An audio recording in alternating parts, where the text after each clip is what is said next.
Olá, turma, boa tarde, como é que vocês estão? A gente está aqui na nossa segunda videoaula dessa sequência número 4, tá? Atividade prevista para quinta-feira, dia 1º de abril. Bom, essa atividade nós começamos com língua portuguesa, ainda dentro do tema lá, a água, tá? Que a gente iniciou no vídeo passado. Então, para essa atividade aqui, ó, nós temos um texto para leitura e reflexão. Leia abaixo o trecho de um texto e observe a imagem representada com muita atenção. Se toda a água da Terra fosse de apenas 100 litros, aqui é uma comparação, tá? Quantos litros seriam de água doce?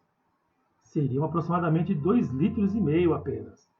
Os demais 97,5 litros seriam de água salgada. Desses 2,5 litros de água doce, aproximadamente 2 litros não estão à nossa disposição, porque a água é congelada. Então, dos 100 litros de água imaginados para o nosso planeta, menos de 1 litro é de água doce líquida. Desse 1 litro de água doce, boa parte está nas regiões subterrâneas da Terra. Isto é, não é água de fácil acesso. Resumindo, se 100 litros fosse toda a água da Terra, em menos de meio copo caberia toda a água doce à nossa disposição.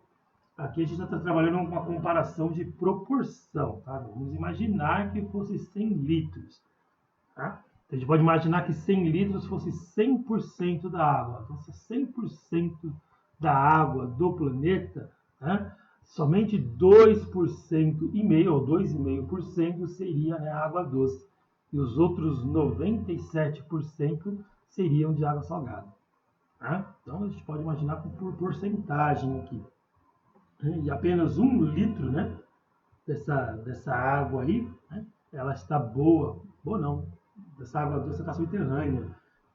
Elas até seriam águas que a gente poderia consumir, mas elas são de difícil acesso, porque elas estão embaixo da terra. Então aí demanda custo para poder, né, explorar essa água. Então sobra só um pouquinho só para que a gente possa consumir. A gente pode imaginar no desenho aqui, ó. Então imagine que essa garrafa toda seria toda a água que nós temos na Terra. Tá? De toda essa água aqui, essa seria a água doce. Dessa água doce, apenas essa parte seria a água líquida, porque o restante seria água congelada. E desta água líquida, apenas essa tampinha aqui, pequenininha, é água potável, que a gente poderia consumir. Então, de toda a água que nós temos disponível, somente essa parte aqui é água potável, que pode ser consumida pelo ser humano. Ok? Pense nisso cada vez que deixarem a torneira aberta com água escorrendo sem necessidade, ou demorarem no banho mais do que o necessário. Tá? Esses dados aqui eles foram tirados lá na fonte dos dados da Sabesp. Né? Lá no Sabesp tem um textinho lá chamado Mitos do Saneamento, que está no próprio site da Sabesp. Tá? Aí, em cima desse textinho nós temos essa atividade. Ó. Após realizar a leitura e observar a imagem, vamos refletir um pouco. Responda em seu caderno. Número 1. Você já havia parado para pensar sobre o como a água é importante aos seres vivos? O que você pensou? Tinha 2. Antes de ler esse texto, você já sabia que temos pouca água potável disponível ao uso do planeta? Exercício 3. Feche os olhos e imagine a situação. Você acordou numa manhã qualquer e estava sentindo muita sede. Estava com a garganta seca. Foi abrir a torneira para matar essa sede e descobriu que a água do mundo acabou. Responda, letra A. O que você sentiu ao imaginar essa situação? B. O que você faria nessa situação? Detalhe, hein? A situação aqui, ó, diz que a água do mundo acabou. Né? Qual seria a sua saída? E Pois matemática. A matemática, nós temos uma atividade aqui que fala sobre o sistema de numeração decimal, né? Decimal porque a gente usa o nosso sistema na base 10, tá? Vou trabalhar com leitura, escrita, comparação e ordenação de números naturais até 5 ordens. Na atividade anterior, a gente trabalhou até 4 ordens, a gente foi até a unidade de milhar. Quando a gente trabalha com 5 ordens, a gente vai até a dezena de milhar. Você sabe o que é ordem e classe de número? O conceito de ordem e classe de um número foi necessário devido à utilização de apenas 10 números no nosso sistema de numeração decimal. Ou seja, qualquer número que a gente forme, vamos utilizar os algarismos 0, 1, 2, 3, 4, 5, 6, 7, 8, 9. São os algarismos. Okay? Assim, para construirmos números maiores, com 2, com 3, com 4 ou mais dígitos, precisamos utilizar as ordens e as classes dos números. Cada algarismo de um número representa uma ordem. A sequência começa da direita indo em direção à esquerda, podendo ser agrupada de 3 em 3, que são as unidades, as dezenas e as centenas, formando assim uma classe. Observe o exemplo. Eu lembro que no ano passado, ainda quando a gente fazia atividades lá presenciais na escola, eu falei bastante para vocês lá que há uma diferença entre algarismo e número. Tá? Algarismo a gente se refere ao símbolo, né? Que é representado aí por esses 0, 1, 2, 3, 4, 5, 6, 7, 8, 9. Quando a gente usa esse símbolo para quantificar alguma coisa, para que a gente possa pensar em quantidade, aí esse algarismo ele passa a ser lido como um número, ok? E esse número ele vai ter um valor dependendo da posição que ele se encontrar. Por isso que tem uma ordem. Se ele estiver lá na primeira ordem, né, ele só vale unidades. Tá? O valor que ele tem lá é exatamente o nome que ele leva. Por exemplo, aqui tem o número 6, então ele vale 6 unidades. Aí você pode pensar 6 balas, 6 lápis, 6 pedras, 6, é uma quantidade de 6. Tá? Agora, se esse número for colocado na segunda ordem, aí ele não vale mais a unidade, ele vale a dezena. Se fosse o 6, aí seriam 6 dezenas, a gente lê como 60 unidades. Né? No caso do exemplo aqui está o número 2, né? O algarismo 2.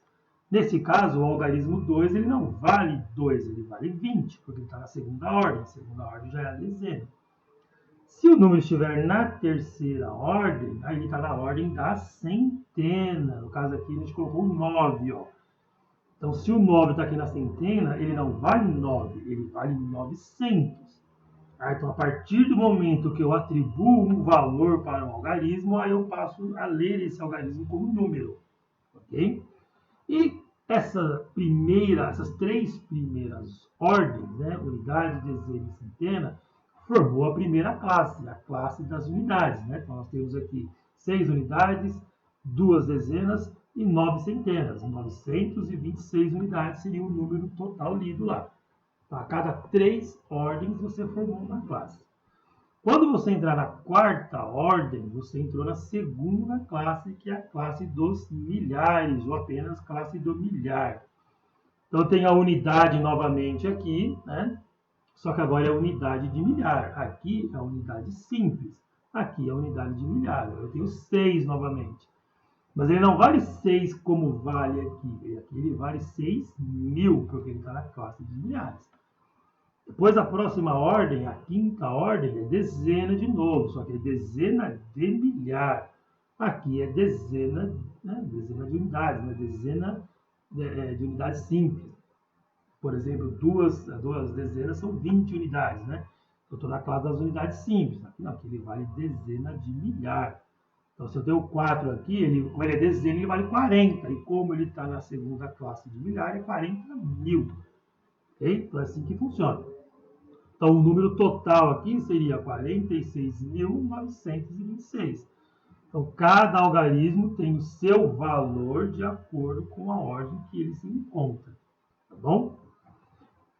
Aí, como visto na figura acima, os algarismos do número 46.926 estão nas seguintes posições de cada classe. Então, o 4 está na quinta ordem, é a dezena de milhar. O 6 está na quarta ordem, é a unidade de milhar. O 9 está na terceira ordem, é a centena apenas. O 2 está na segunda ordem, é a dezena. E o 6 está na primeira ordem, é a unidade. Ok? Continuando aqui, então, ó, exercício. Fábio foi na excursão da estação da água e tratamento lá em Jundiaí. Na sua entrada, deram um crachá para colocar na sua camiseta com o número 12.684. Exercício A, né? Represente esse número no quadro de valor posicional ou em seu caderno, completando a posição correta de cada número. Você vai colocar aqui nesse quadrinho aqui, ou faça o quadro no seu caderno, faz no seu caderno, você vai colocar esse número aqui, colocando cada algarismo na sua ordem correta. Usa como exemplo a tabela lá da atividade anterior. Segue a explicação aqui do texto anterior. Tá? Então, você vai colocar um número neste quadro. E aí você vai responder aqui, ó, esse número tem quantas ordens? Quantas ordens? Responder quantas ordens tem é fácil, porque a quantidade de ordens de um número é exatamente a quantidade de algarismo que foi utilizada para fazer aquele número, para formar aquele número. Tá bom? Perguntinha C, ó, e quantas classes? Tá? As classes, elas são formadas sempre quando você forma 3 ordens, um grupinho de 3 ordens. Tá bom? Então, se eu formei um grupo de 3 ordens, né, eu já tenho uma classe.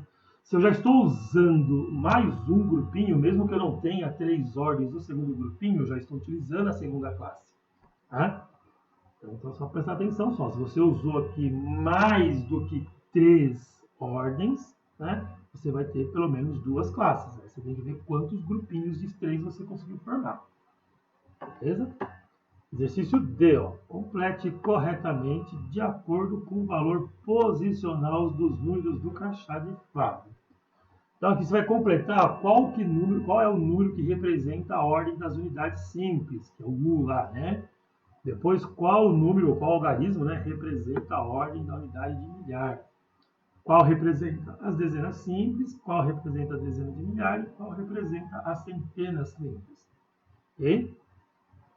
Você vai colocar aqui de acordo com a posição do número lá no quadro. Certo? O exercício 2, tá? Conforme a estimativa do IBGE de 2019, melhor, do IBGE em 2019, na visita da Estação da Água e Tratamento, calculou-se 15.534 pessoas. Em relação a este número, responda os itens abaixo do seu caderno. Letra A. Escreva por extenso o número representado. Escrever por extenso é escrever como se lê o número, né? 15.534. B. Quantas unidades simples o número tem ao todo? Quantas dezenas simples ele tem ao todo? Quantas centenas simples o número tem ao todo? Quantas unidades de milhar e quantas dezenas de milhar. Resolva os cálculos mentalmente e complete em seu caderno com o símbolo maior, a flechinha apontando para a direita, que é maior que, ou menor que, quando estiver apontando para o lado esquerdo, ou igual. Exemplo, ó, 10 mais 8 é igual a 9 mais 9. Por quê? Porque o resultado de 10 mais 8 é igual ao resultado de 9 mais 9. 38 mais 8 é maior do que 21 mais 3. Por quê? Porque o resultado de 38 mais 8 é maior que o resultado de 21 mais 3. 1 mais 8 é menor do que 10 mais 9. Por quê? Porque o resultado de 1 mais 8 é menor que o resultado de 10 mais 9. Esse é um exemplo, tá? Então, com base nesse exemplo, você vai completar aqui com símbolos. Ó. 6 mais 4 é maior, menor ou igual do que 6 vezes 4? 6 vezes 5 é maior, menor ou igual a 5 mais 5 mais 5? 10 vezes 1000 é maior, igual ou menor do que 50 vezes 100? 12.531 mais 7.321 é maior, menor ou igual do que 5.879 mais 4.121? E 100 vezes 100 é maior ou é menor ou é igual do que 2 vezes 10.000? Ok? Então, essa é a atividade 2. Tá? E é isso. Tá? Atividade para essa data são essas. Qualquer dúvida, estou à disposição de vocês. Bons estudos. Tenham uma boa tarde. Tchau, tchau.